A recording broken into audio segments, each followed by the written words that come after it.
guys, welcome back to the USJ podcast. I'm Lizzie Esses. I'm the podcast editor. I'm Faith McCurdy. I'm the student life and design editor. I'm Gio Machado, and I'm the opinions editor.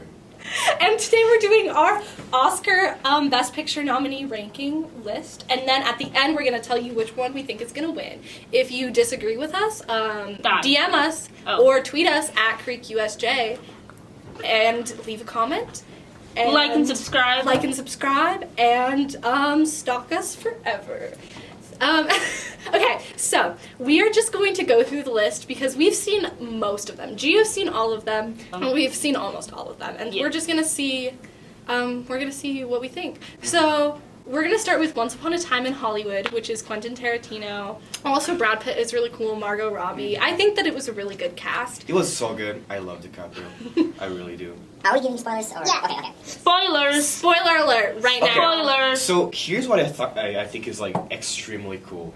The fact that the trailer doesn't give like anything away. Like you have no idea what it is about. And like the first time when they said like Sharon Tate, and I was like, whoa, you know, you go to this movie with like little expectation, and then the expectations like they build up, and Tarantino's just like, no, you know, and creates a whole different ending to like a true story, and I find that actually really cool. I don't know how I feel about it. I thought it was kind of good. I think Quentin Tarantino movies they're never my favorite. Mm-hmm. I've never seen a Quentin Tarantino movie and I'm like, that's it.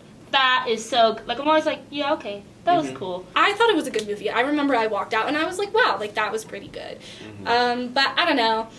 I mean, and that's just Tarantino. Like, that's what you expect from him. But I don't know. I thought like the way that they designed the movie was cool. Like, I really liked the costumes, I remember. I don't think it's going to win, though. Yeah, I highly doubt it's going to win. I don't think it's gonna win. If it wins, I think I'll be, like, mad. I think I'll be mad if it wins also. Yeah, same. I don't think it deserves. I think that's sort of like the beauty of it. In Tarantino movies, it's just like heads blowing up and stuff, so expect that if you're gonna watch it. Moving on to Little Woman, I love Little Woman. This is Lizzie's movie. It's so good. But I just think, okay, the cast is phenomenal. Because you have Timothée Chalamet, who has been literally in so many good things. Also gorgeous. Saoirse Ronan is just, like, she's so good. She's so good. Everybody should know who Saoirse Ronan is. Emma Watson was fine. I love Emma Watson. Emma Watson. I love her as a person, as an actress, as a Yes, like I a think role model. Oh my god. Emma Watson is really good. Yeah. Also, Florence Pugh, I love her. Her voice in that, because she's doing the American accent. Oh my god. Just the way that they structured the plot, and I don't know, because they're like jumping forward and backward through time, but like just in this way that was woven so nicely. You guys are just like, I'm really bad with movies that kind of jump back and forth. It's because like, although you could tell like things change, it wasn't like, this is an obvious times change, and I'm stupid. So whenever I watched it, I was like, what? Wait, what? Like, I blinked and I like feel like I missed something. Yeah, it's really easy to get like when it jumps back and forth. But the thing is, but here's the thing. I'm just big dummy. No, I'm big dummy as well, because I watched with my dad, and we wouldn't shut up the whole movie because we were so confused about everything. We were like, oh, so that happened before, right? Yeah, I feel like, okay, I can tell the difference when it was like visually changing, but I'm thinking of things in order. Like confused me. The way that I figured it out was through the lighting. So if you haven't seen Little Women yet, this is the way that I recommend to watch it. When it's in the past, like they're remembering this like happier time, it's more like bright, like warm tones. And when it's in the future, it's mostly like darkish, That's like true. blues, grays. Also, it's so fun, like, tagging yourself as one of the Little Women. Like, I just think it was so fun. I'm definitely Beth, just so you guys know. Moving on, Ford v Ferrari, boomer movie, first of all. I mean, okay, I'm sorry.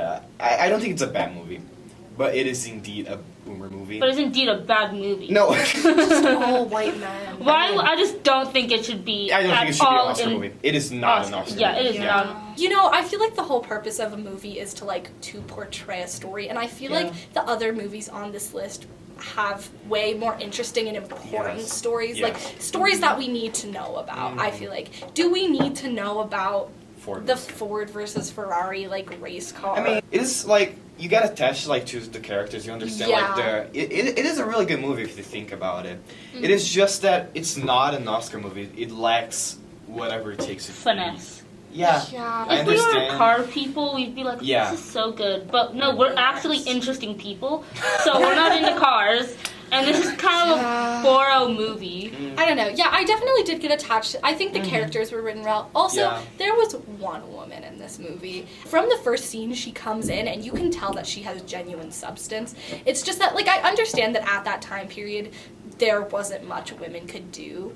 There wasn't much women. There wasn't many women. They all just died. I don't know. I just wish that there was like a little bit more of something with her. Jojo Rabbit, which I haven't seen. I love this movie. So good. It is really good. I love it. I genuinely love this movie. I'm gonna say it now. I wouldn't be like that surprised if it won the Oscar. I don't think it's going to, but I really want. I don't know. I love this movie so much. I haven't seen it, so I can't judge it. But the topic matter is very touchy. Like, I think it's very hard to have World War II and comedy. Yeah. So I don't know.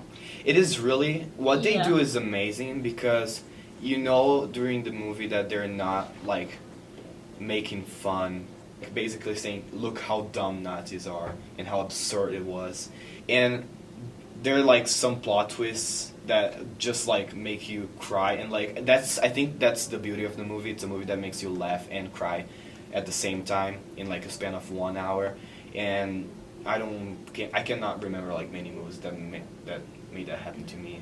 If Ford v Ferrari is like a boomer movie, Jojo Rabbit is like our like millennial movie. A zoomer movie. I feel like the way they incorporate the comedy, like our generation is real set on dark humor. I guess is like how I'd say it. Yeah. And like you can tell they're not doing it to make fun of them. Yes. So let's do it to heighten a point.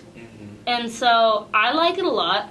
I thought it was, oh my god, the way that it got its name, like Jojo Rabbit, whenever he had to like kill The rabbit. spoilers, And he had to kill like the rabbit or whatever, and he was like, no, I can't. And they were like, oh, you freaking weak child. yeah. I think the themes and like the metaphors and like all this symbolism in the movie is like beautiful. Everything about this movie is beautiful. I love this movie. Yeah. Joker. I don't have much to say about Joker other than like, agree. it was I feel like a lot of people, like most people I heard had really strong opinions of it. I heard people really love it or they really hated it, and I watched it and I was just like, the only like maybe standout thing about it was Joaquin Phoenix. And I was a fan of like gun violence and like general violence and like really glorified gun violence. glorification of like it just after that everyone was like, whoa, the Joker's so cool, I want to be like that. And I was like, no you don't. No. What's wrong with you, you stupid you dummies. Yeah. I don't think it should win the Oscar. I don't think. the Best No, Picture. if it wins, I'm gonna be like. Yeah. The next two are the two Netflix movies, Yes. Irishman and Marriage Story. Like, The Irishman, I don't know, it was just, The Irishman was also just, like, a lot of glorified violence. Like, it's about a hitman, so, like, I get it. And I only could make it halfway through because it's 4 hours long. I think the only thing that I really liked about it was the sound design. I think that they had some really cool ideas. My favorite part of the whole movie was when he, like, turns the dial in his car and then the background music, like, gets louder. I was like, that's cool. Everything else, I was like, If it was like half the length, I'd be like, oh, this is a pretty good movie. Yes. It's just so long. I think it doesn't need to be that long. I watched it like in 3 separate nights, like 1 hour at a time, because that's how I could make it. And the bad old age makeup, or the young age makeup. God. They tried to What? They tried to make the actors who are like Oh, older yeah. look It was younger. so And bad. it was so bad. Really It was so bad. Marriage Story, I don't know. The thing that stood out to me about, like, there was nothing really that stood out to me about Irishman. Marriage Story, the actors really stood out, but I think the writing took them down. This is the first time Netflix movies have ever made it into the Best Picture nominations, and I think that that is a big deal. I think that that says something about these movies. That scene where they're like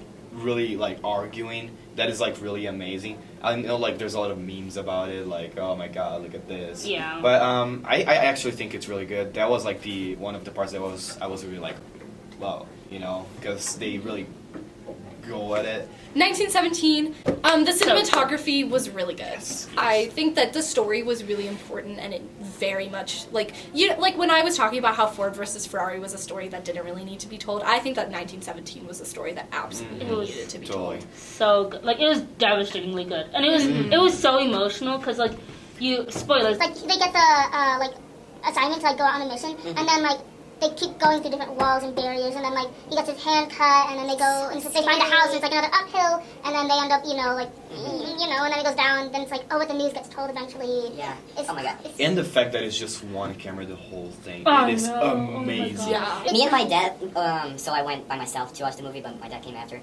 And we were like trying to find the moments of cut. There's some obvious ones. There were like segments of like 25 minutes, where I couldn't find any cut or any like potential cut, and it is amazing. Yeah, I was in like a state of anxiety the whole time, and I think that is so important because That is. A, it made me feel that way, and not all movies can make me feel that way, and B, that's, I'm guessing, what it was like during World War I, and I think that it's so important that we understand that, because like those are people that like fought for the United States and for Britain and all of those places.